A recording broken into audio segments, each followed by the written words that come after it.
Hi friends, welcome to my channel legal help in Hindi. आज का हमारा टॉपिक है सेक्शन 498 ए का दुरुपयोग कैसे किया जा रहा है और सेक्शन 498 कब लगाई जाती है।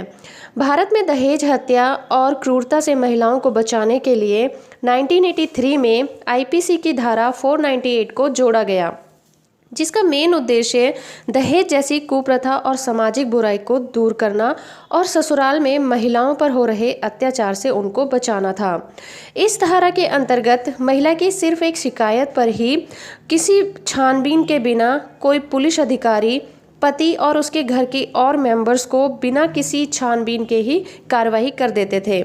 लेकिन कुछ मामलों में ये धारा महिलाओं के लिए एक हथियार की तरह बन गया, या कह सकते हैं कि ससुराल वालों को ब्लैकमेल करने का जरिया बन गया।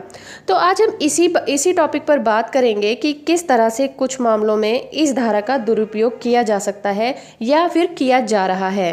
तो वीडियो स्टार्ट करने से पहले मैं आपसे रिक्वेस्ट करना चाहूँगी कि अगर अभी तक आपने मेरा चैनल सब्सक्राइब नहीं किया है तो सब्सक्राइब कर लें और साथ में दिए गए बेल आइकन को भी प्रेस कर दें, ताकि मेरे द्वारा डाली गई सभी वीडियो का नोटिफिकेशन आपको मिलता रहे। तो स्टार्ट करते हैं आज का हमारा ये वीडियो।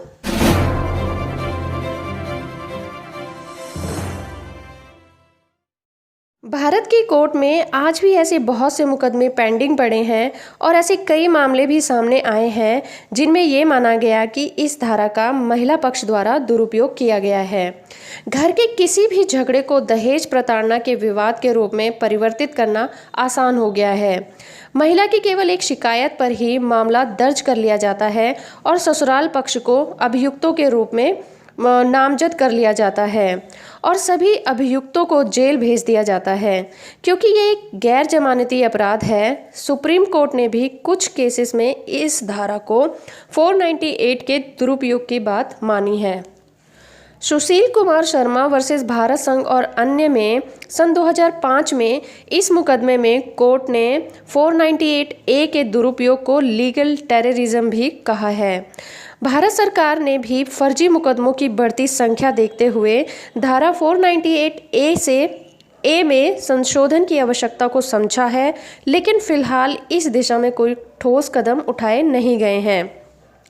हालांकि सुप्रीम कोर्ट ने इस धारा के अंतर्गत सीधे गिरफ्तारी पर रोक लगा दी है। सुप्रीम कोर्ट ने दहेज प्रताड़ना निरोधक कानून की धारा 498 के हो रहे दुरुपयोग को रोकने के लिए कुछ जरूरी गाइडलाइंस बनाई हैं, जिनमें अब दहेज क्रूरता के मामले में महिला को पुलिस के पास ना जाकर मोहल्ला कमेटी के पास जाना होगा, तो जो उस पर अपनी रिपोर्ट देगी।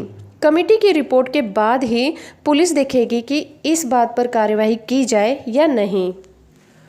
कोर्ट द्वारा जारी इस गाइडलाइन के लागू होने के 6 महीने बाद यानी 31 मार्च 2018 को विधिक सेवा प्राधिकरण इसमें सुझाव या परिवर्तन का प्रस्ताव रखेगा और मामले की सुनवाई अप्रैल 2018 में होगी।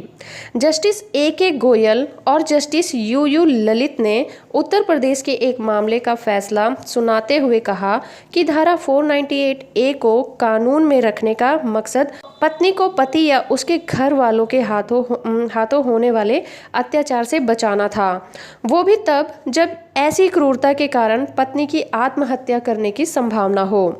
कोर्ट ने कहा कि चिंता की बात है कि महिला द्वारा 498 ए के तहत बड़ी संख्या में मामले दर्ज कराए जा रहे हैं और इसे कंट्रोल करने के लिए ये एक सुझाव है कि ये सभी मामले पहले सिविल सोसाइटी को देखने होंगे, ताकि न्याय के लिए प्रशासन को हेल्प मिल सके। और ये भी देखना होगा कि जहां समझौते हो गए हैं वहां उचित कदम भी उठाए जाएं कि फिर ऐसा ना हो और दोनों पक्षों को इसके लिए हाई कोर्ट में ना जाना पड़े। अब बात करते हैं कि सेक्शन 498 ए पर क्या विवाद है। दरअसल उच्चतम न्यायालय ने इस कानून के दुरुपयोग को प्रमाणित करने के लिए नेशनल क्राइम रिपोर्ट ब्यूरो यानी NCRB का सहारा लिया है। NCRB के 2012 के आंकड़ों का जिक्र करते हुए उच्चतम न्यायालय की खंडपीठ ने कहा कि जिन केसों में इस धारा का इस्तेमाल होता है उनमें से केवल 93.6% मामलों में ही चार्जशीट फाइल होती है लेकिन सिर्फ 14.4% मामलों में ही दोषी का अपराध प्रूफ हो पाता है। सवाल ये भी उठता है कि क्या किसी कानून का महत्व इसलिए कम हो गया है कि उसके तहत दर्ज केस में अपराध साबित नहीं हो पाता? पर दरअसल बात ये भी है कि इस तरह के मामले लंबे समय तक चलते हैं और इसीलिए बड़ी संख्या में आरोपी बरी हो जाते हैं। कोर्ट ने कहा है कि अगर आरोपी देश से बाहर रहता है तो उसका पासपोर्ट जब्त करने की ज़रूरत नहीं है। सिर्फ उन्हीं मामलों में रियायत दी जाएगी जिनमें महिला को गंभीर चोट आई हो या मौत हो गई हो।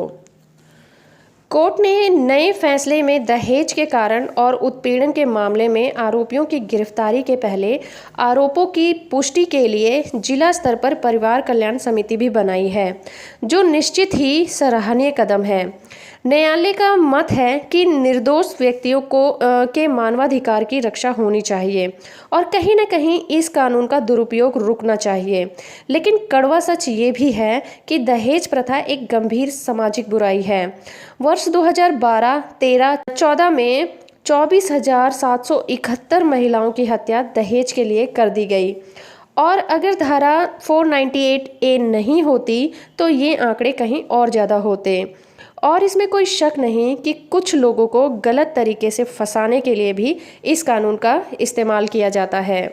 तो फ्रेंड्स, ये था आज का हमारा वीडियो सेक्शन 498A के ऊपर। उम्मीद करती हूँ आपको मेरा वीडियो पसंद आया होगा। अगर पसंद आया तो लाइक और शेयर करना ना भूलें और अगर अभी तक चैनल सब्सक्राइब नहीं किया है तो सब्सक्राइब कर लें। तो मिलते हैं अपनी नेक्स्ट वीडियो में, तब तक के लिए थैंक यू वेरी मच।